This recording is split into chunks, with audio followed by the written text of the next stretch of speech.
Bigla kang nadulas na konti. Ganyan din sa kwento si mama. Kasi tingnan mo, ang talaga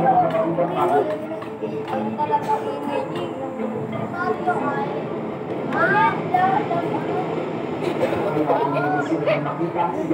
Para magpapisaw sa bigyan ng maulit na panahon. Ay, Mimi!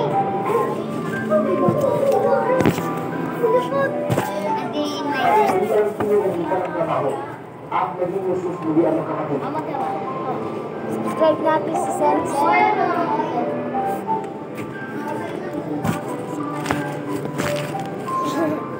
Wait, tara. Wait naman.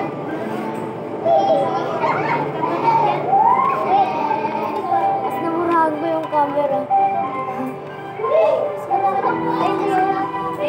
Mas matagkapatay ko. Pero magagaling yan. At kailangan ng maibig. May choir ba tayo bukas? May choir tayo bukas. Angel, may choir tayo bukas. Ewan. Sa October 7, may choir. Pero, hindi ako sa... Ay, bakit? Sa kayo doon? Oo. Quezon City.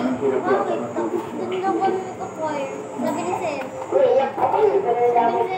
Ang sarap ng ano ng biyahe. Makakatulog ka talaga. Kasama ka ba? Oo, payagan ka. Sabi yung mga sabi sa mo, Sir. Nato lang ma. Bilang masana. Ay, kung ganda yun. Ano rin mga Saan mo Diyan, ako na lang. wala pang naman natakbo sa pag-aaral. Pero sa Ay, parang wala ko yung... ginagabang ang pagpapapiling sa eskwela. Parang walang respect. Hindi kayo mapagkatiwalaan. Sabi mo huwag nga maingay. Ano? Sasabihin ka din. Tungkol sa pag-aaral din ito. Grade 7 saan siya ngayon.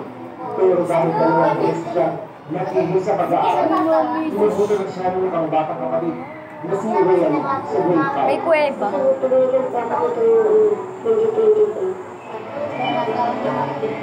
Right yan.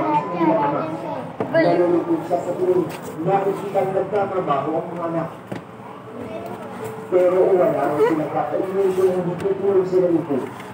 Lalo na't may edad at grab na rin daw siyang umakyat baba ng mundo.